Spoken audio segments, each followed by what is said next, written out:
Evet, hırkamın bir miktarını arka beden burası birleştirdim. Nasıl yaptığımı da hemen göstermek istiyorum. Böyle karışık birleştirebilirsiniz veya belli bir düzen içinde birleştirebilirsiniz. Görüyorsunuz, ben elimden geldiğince farklı şeyleri farklı şeylerin yanlarına getirmeye çalışarak birleştirdim. İstediğiniz şekilde birleştirirsiniz. Şimdi 4 tane motifi arkaya getirdim. Eni 4 motif, boyu 3 motif. Ben normal bir bedende hırka yapıyorum. Normal bir uzunlukta hırka yapıyorum. Eğer daha uzun bir hırka yapmak istiyorsanız burayı uzatıyorsunuz istediğinizce. Şurada da tam ortada ben ne yapacağım? Burada motifimi bitireceğim şu noktada ve 1,5 motiflikte kol evimiz kalacak. Bunların hepsinin ölçüsünü size veriyor olacağım. Ön motiflerimi özellikle zor olan motifleri yan yana getirerek yaptım. Diğer tarafa da bunları yapacağım. Ve bazı şeyleri de şöyle kullandım arkadaşlar. Bunu da göstereyim. Mesela arkada yana gelen bir yapraklı motifimizi yan kullanırken ensede dik kullandım. Burada da yan kullandım. Bu da etek ucuna denk gelen bir motif. Şimdi ben size motifleri nasıl eklediğimizi göstermek istiyorum. Ve şöyle baktığınızda da biz bir sıra yapmıştık filemizi. Araya yeniden böyle bir genişlik eklenmiş oluyor. File şeklinde devam ederek motifimizi ekliyoruz. Şimdi şurada benim şurayı ekleyerek geldiğim ipim var. Bunu burada koparmadım. Bununla kolumu devam etmeyi düşünüyorum. Tabii önce omuzları birleştireceğim. Omuzları birleştirmek için de burada önde bir tane motifim var. Bu tarafta da bir motifim olacak. Salaş ve kısa bir hırka bu. Şimdi ben buradaki bir motifleri de şunları ekledikten sonra hemen getiriyorum. Şunları ekledikten sonra oluşturacağım. Burada da ben şuradaki motifim buna denk geldi yine. Buradaki motifim yan. Bunu da dik koymayı planlıyorum. Ve sonra alt kısma yeniden şuradaki çiçekli motifimi koyacağım. Benim yaka genişliğim burada 2 tane motif olacak. Ve önlere de lastik yapacağız arkadaşlar.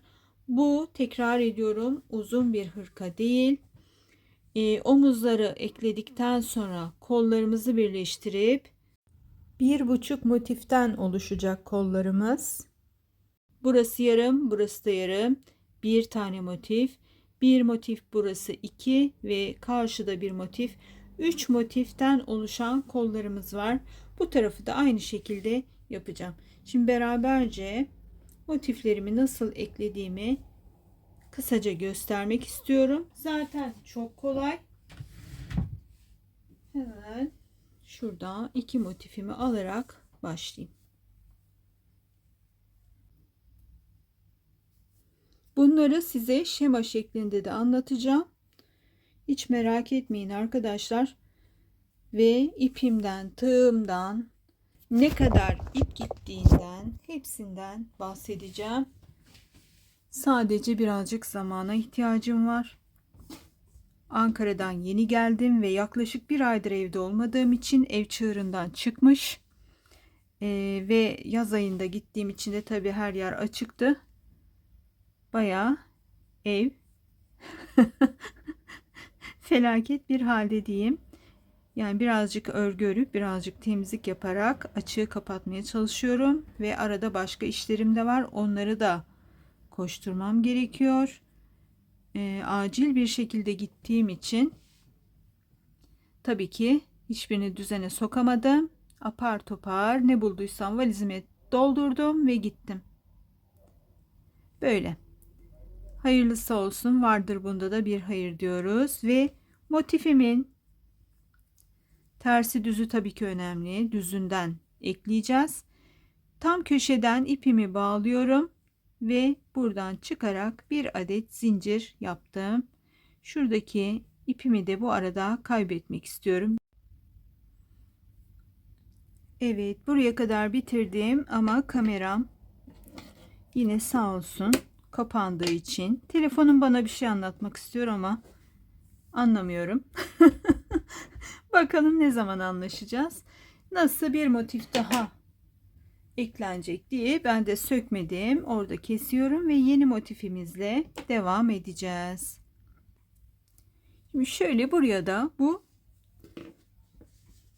yıldızlı, daha doğrusu çiçekli motifimizi ekleyeceğiz. Şimdi görüyorsunuz ben bu motiflerimi tersinden hafif buhar vererek ütüledim. Çok bastırmadan tersinden düzelte düzelte ütüledim. İpinizin cinsini bilmeden sakın direkt olarak ütüyü örgünüze bastırmayın arkadaşlar. Ne olur ne olmaz emekleriniz çöp olmasın. Artı bir de ipiniz naylonumsu bir ipse ütüye de yapışır. Sadece örgüden değil bir de ütüden olursunuz. Onu hemen söylemek istedim. Şimdi burada ne yapıyoruz arkadaşlar? Hemen bunu bağlayarak yapmıştım. Bu da motifim benim bittiği için hemen size şöyle göstermek istiyorum. Şurada da şöyle yaklaştırayım iki motifimi. Buhar ile ütülenmiş ve buhar ile ütülenmemiş motifimizi görüyorsunuz. Aynı ölçüde bunlar. Bunu da en son hafif bir buhar vereceğim. 2 tane zincir çektikten sonra bu tarafa hemen bir sık iğne ile bağlanacağım.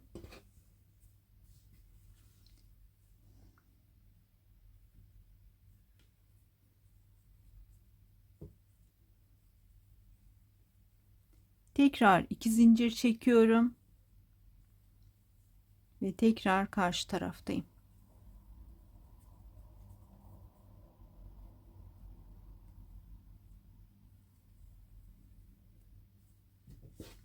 Şöyle göstersem daha güzel anlaşılacak sanki. 2 zincir çekiyorum. Buradan alıyorum. Bir sık iğne, 2 zincir çekiyorum. Buradan alıyorum. Bir sık iğne. Bir çiçekli motifimizden, bir yapraklı motifimizden alarak ikişer zincirlerle motifimi file şeklinde filelerden ekliyorum.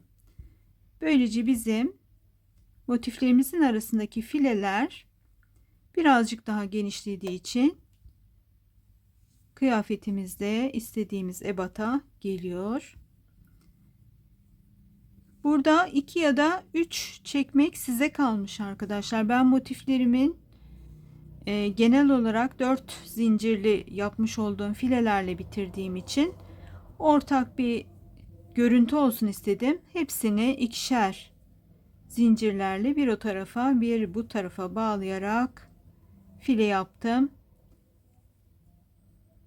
Evet, ön bölümü bitirmiş oluyorum. Şimdi şuraya da bağlanacağım. Görüyorsunuz köşeye geldim. Ve burada da köşede bitiriyorum. 2 zincir çekerek sıkıştırıp makasımla kesiyorum.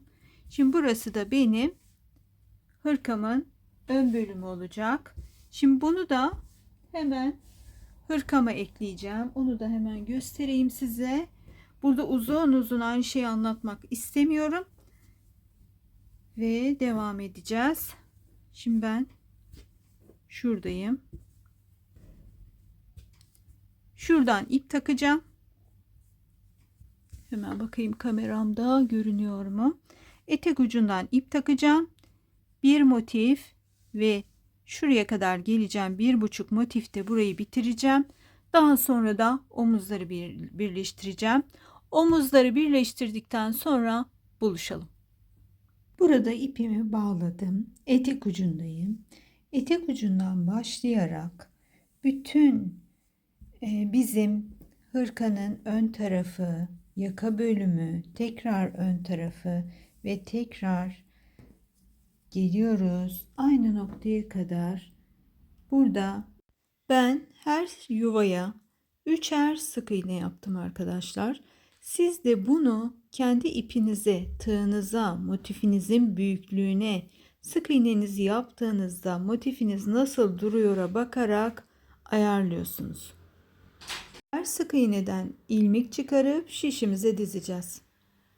Etek ucunda lastiği ördüm ve ipimi koparmadan görüyorsunuz hırkamın ön bölümünü ve yaka bölümünü şişime dizdim. 2 ters 2 düz örerek bu bölümü de bitirdikten sonra açılımını size göstereceğim. Kollarda buluşacağız. Evet, hala hırkamın yaka ve ön bölümlerini örüyorum. Neden? Çünkü dün ördüğüm yaka olmadı arkadaşlar. Çünkü ben 4,5 numara şişle örmüştüm. Hem sık iğneler bölümünde bir hata yapmışım. Hem de şişi yanlış seçmişim. O yüzden yeniden söktüm. Hem etek ucunu hem de yaka bölümünü ve ön bölümleri yeniden örüyorum. Gecikme bu yüzden oluyor. Bunu söylemek istiyorum. Şimdi bir resmini çekerek ördüğünüz bir bluzla elinizde ölçüleri olan bir bluz 3 aşağı 5 yukarı ölçü ölçü biçe biçe bir şeyler yapa yapa örersiniz.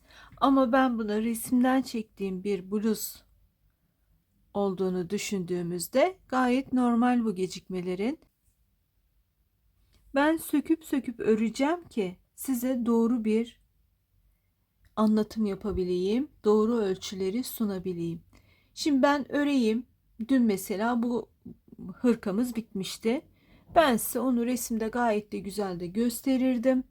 Resminde çekerdim. Şurası da böyle, burası da böyle diye de anlatırdım. Olur muydu? Bence olmazdı. Ben beğenmedim. Onun için baştan aşağı bir güzel bütün lastiklerimi söktüm. Sık iğnelerimi söktüm. Yeni baştan hepsini örüyorum. Kolları da yeni baştan ekleyip onların da lastiklerini öreceğim ve onları da yeni baştan ekleyeceğim. Benim içime sinmeyen bir şeyi ben size anlatırsam bu doğru olmaz. Belki siz bakarsınız dersiniz, "Aa, evet güzel olmuş." Ama eğer o anlatımla size güzel olmuş diye sunduğum hırkayı siz yaparsanız hırka hiçbir şeye benzemez. Ne ben böyle bir şey için uğraşırım ne de siz inanmadığınız, güvenmediğiniz bir tarifi yapmayın. Bu kadar motif ördüm. Güzel güzel hepsini buharda ütüledim. Şimdi lastiği çirkin olsa olur mu? Olmaz. Güzellik bir bütündür. Yani şimdi hırkayı ben giyeyim. Sağını çekiştireyim, solunu çekiştireyim, kolunu çekiştireyim, yakasını çekiştireyim. İçinde hiçbir şekilde rahat etmeyeyim. Sonra size diyeyim ki 2 günde ördüm oldu. Olmaz. Güzellikler zaman gerektirir. Deney yanıla yapılır. Bazen size ölçü verdiğimde neden sayı vermiyorsunuz dendiğinde şunu söylemek istiyorum arkadaşlar. Sayılarla ne olmuyor? Şimdi benim resmini çekip büyüterek yapmaya çalıştığım bu hırkada sayılara göre uyulsaydı eğer, sayılara göre yapmış olsaydım ben çok çirkin bir hırka lastiğimiz olacaktı. Önler havada, arka büzüşük, yaka küçücük olacaktı. Ve ben giydim. Çok çirkin oldu. Anında söktüm. Anında. Hani diyebilirdim ben bunu ütüyle esnetirim, şurasını çekiştiririm falan. Hayır, anında söktüm. O yüzden hırkamız gecikecek ama geç olacak, güç olmayacak. Sonuç güzel olacak. Siz de lütfen yaparken, örerken benim bu ipim ince olabilir. Sizin ipiniz kalın olabilir. Şişiniz ince olabilir. Elinizle bol atıyor olabilirsiniz. Büyük büyük motifleriniz olmuş olabilir. Lütfen benim dediğimi evet bir kenara not edin ama kendiniz ölçe ölçe gidin. En sevdiğiniz hırkayı mesela baz alın. Ona göre bakın, deyin ki bu bende neden güzel duruyor? Lastiğimi güzel, kol genişliğime uygun, yakasının düşüşü mü güzel? Bunları Dikkat ederek yapalım. Belki benim şu an mükemmel bulduğum, bana mükemmel olan ölçü size olmayacak. Bunu da düşüne taşına karar verin ve ördüm bitti, ben bir daha bununla uğraşmam demeyin. Üşenmeyin, sökün, mükemmelini bulun. Kollarımızı aralarda fireler yaparak ekledim. Kollarımız için 6 tane motifimiz gerekiyor. 3 motif enini oluşturacak arkadaşlar. 3 motif eni. Ben bir 9 motiften yaptım ama bayağı bir uzun olduğu için o 3 motifi sökmek durumunda kaldım ve kollarımızda birinci ve ikinci motif olarak yayınladığım 2 motifi kullandım. Şu çiçek olan motifi ve yaprak olan motifimizi kullanmadım. Çünkü kollarda birazcık kaba gözüktüler bana. Ama istiyorsanız tabii ki kullanabilirsiniz. Bu iki motifim benim için yeterli olduğunu düşündüğüm için ben böyle yapacağım. Şimdi kolumuzun burası yüz kısmı. Kolumuzu tersine çeviriyoruz arkadaşlar. Ve şurası kol ağzımız diyelim. Şuradan ipimizi bağlayacağız ve her sıraya üçer tane sık iğne yaptıktan sonra her yuvaya buraya kadar geliyoruz. Bir zincir çekip dönüyoruz ve daha sonrasını buluşuyoruz ve ben anlatıyorum. Evet, kol ağzımızda tersinden başlayarak ipimizi takıyoruz ve diğer uca kadar her yuvaya 3 tane sık iğne yaparak bu bölümü bitiriyoruz. Kolumuzun yüzünü çeviriyoruz ve burada şişimizi takacağız. Şişe takarken ister bizim şöyle bir ucu çengelli, şurada tutma bölümü olan tunus tığımız var. İster ona takıyoruz ve her yuvadan ilmek ala ala bütün şişimizi doldurduktan sonra normal şekilde örüyoruz. Bu bana biraz zor geliyor. Çünkü ikinci şişe geçerken şuradaki çengel benim işimi yavaşlatıyor. O yüzden bunu pek tercih etmiyorum. Bir diğer yöntemimizi de göstermek istiyorum. Orada da şöyle yapıyoruz. Şişimizi takıyoruz ilk ilmeğimize ve bir küçük tığ alayım. Burada her bir sık iğnemizin içerisinden bir tane ilmek alıyoruz ve şişimize geçiriyoruz. Böyle de yapabilirsiniz. Ben şöyle yapmayı tercih ediyorum. Hem zaman açısından hem de bana artık alıştığım için kolay geliyor. En pratiği bu. Tabii yeni başlayanlar için biraz zor olabilir ama alıştıkça birazcık gayret ederseniz en kolayı bu arkadaşlar. Hem tığdan daha kolay bir şekilde alıyorsunuz, hem zaman kaybetmiyorsunuz, hem de çengelli olan şişimiz gibi, tunus şişimiz gibi ikinci şişe geçirirken takılma problemi de yaşamadığınız için kolay bir şekilde örüyorsunuz. Birazcık kameramı yukarıya kaldırıyorum ve devam ediyorum. Burada da koluma 3 en 3 boy şeklinde motifler eklemiştim. Uzun oldu kol, ben ekledim. Bayağı bir bluzu söke söke gidiyorum arkadaşlar. Bluzun kolunu ekledim ama kol bayağı bir uzun oldu. Şuralarıma kadar geldi. Şimdi normalde ben severim. Düz örgülerde, gömleklerde falan severim o boyu. Ama bu motifli bir hırka olduğu için pek hoşuma gitmedi. Söktüm. Sevenler eğer varsa 3-3 şeklinde 9 motiften oluşan uzun kolu yapabilirsiniz. Şimdi şişim sürekli masaya çarptığı için biraz havadan örüyorum. Dilerim kameraya sığıyorumdur.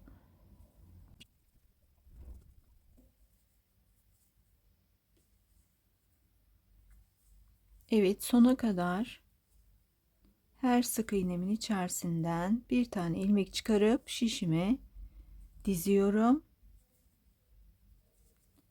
ve sonuncu ilmeğimi de yaptım.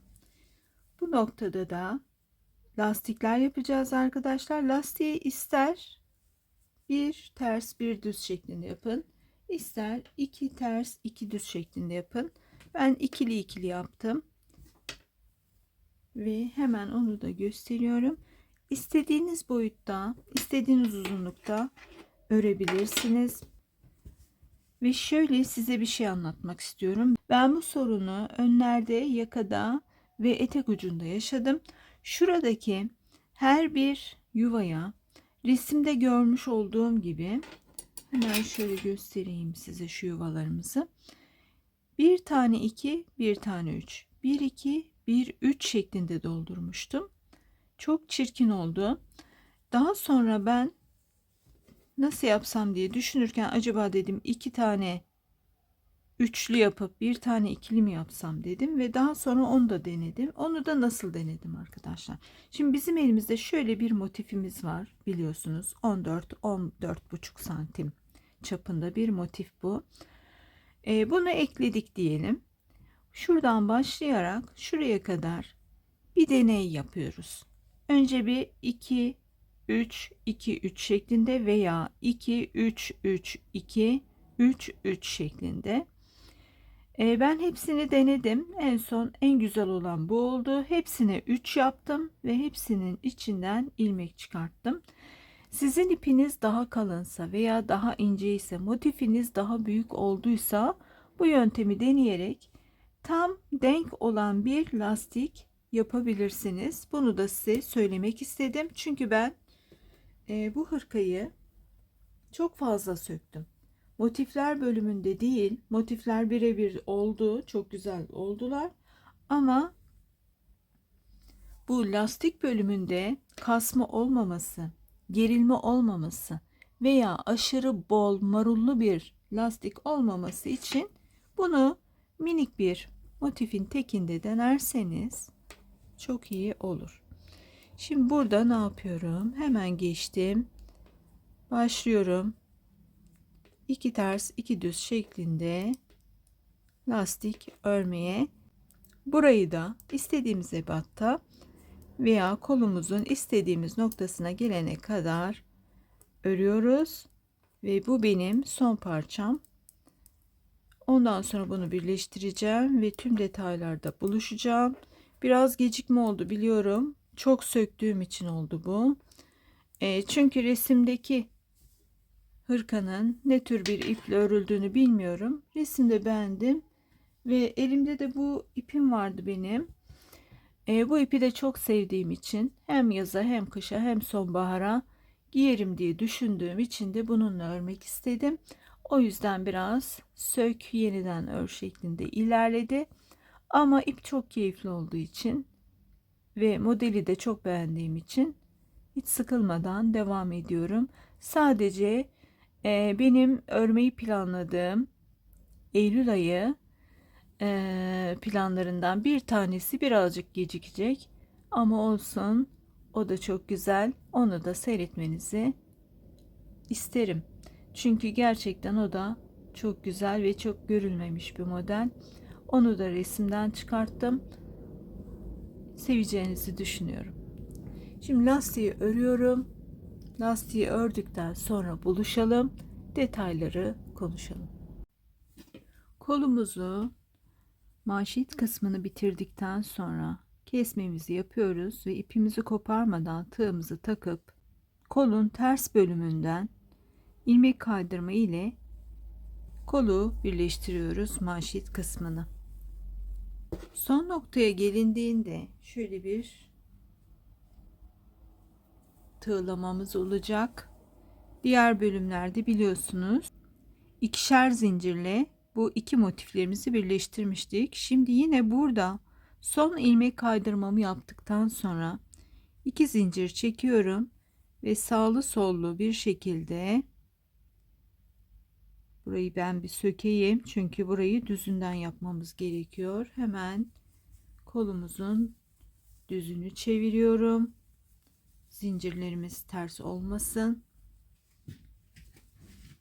Evet, gördüğünüz gibi burada da böyle bir görüntümüz var. İstiyorsanız iğneyle de birleştirebilirsiniz ama bu daha pratik, çünkü devamında da zincirlerimizle bunları, motiflerimizi bir güzel birleştireceğiz. Daha sonra da kol evimizi birleştireceğiz. 2 zincir çekiyorum. Bir sağdaki yuvaya, bir soldaki yuvaya şeklinde kol altımı birleştiriyorum ve aynı zamanda da diğer örgümüzün motifler bölümüne de uygun bir görüntü yakalıyorum.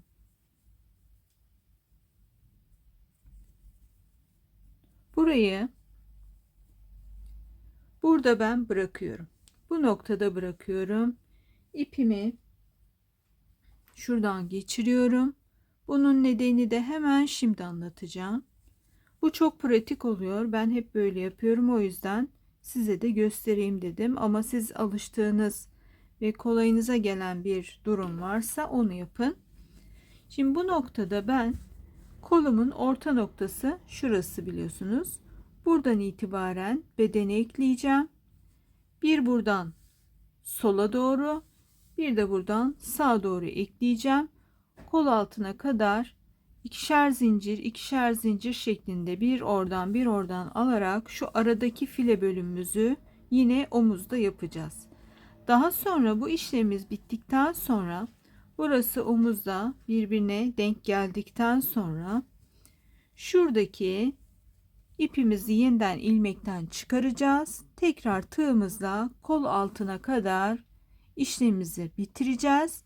Ben bu işlemler bittikten sonra bütün motiflerimin ve eklemiş olduğum tüm iplerin temizliğini yapacağım ve detaylarla karşınızda olacağım.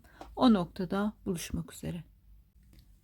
Şimdi size anlatmak istediğim bir şey var arkadaşlar. Böyle file birleştirirken filelerin arasındaki minik minik eklediğimiz ipleri nasıl saklarızı göstermek istiyorum. Şöyle kameraya da çıksın. Şöyle burada ben şu an neredeyim? Kol evini önce sol tarafa doğru ördüm. Şimdi bağlayıp sağ tarafa doğru öreceğim. Daha sonra kol altını birleştirip hırkamı bitireceğim. Burada ipimizi bağlıyoruz. 2 kez düğüm atıyorum. Ve sonra buradan zincir çekerek karşıya geçmem gerekiyor. Ama bu ip de burada çirkin gözüküyor. Yani bu fileler çok güzel ama bu ipleri güzel yok etmezsek filelerin güzelliğine gölge düşüyor. Şimdi burada ilk önce ipimi sol tarafa doğru örgümün içinden geçirip aldım. Sonra ipimi bu sefer sağa doğru örgümün içinden geçirerek zincirimi atacağım. Şöyle çekiyorum. Bir zincir daha atacağım buraya. Eğer bu uzun bir ipse daha sonra zincirlerin içinden geçerek yok ediyoruz. Ve şu an görüyorsunuz şurada minicik 1 milimlik bir bölüm kaldı. Bunu da az sonra ince tığımla saklayacağım. Eğer uzun bir ipse de bir miktar daha örüyoruz ve daha sonra kesiyoruz fazla olan bölümünü. Böylece filemiz düzgün gözüküyor. Bu çok basit bir şey ama basit olduğu kadar da örgümüze katkı sağlayan bir şey. O yüzden göstermek istedim. Şurası bizim az önce zincir çekip içine ip sakladığımız yer. Şurası. Şurada görüyorsunuz kolumu eklemeyi bitirdim. Burada ipimi keseceğim ve geri dönüş yapacağım. Kol altımda bıraktığım filelerimi örerek tekrar kol altına kadar geleceğim ve hırkam bitiyor.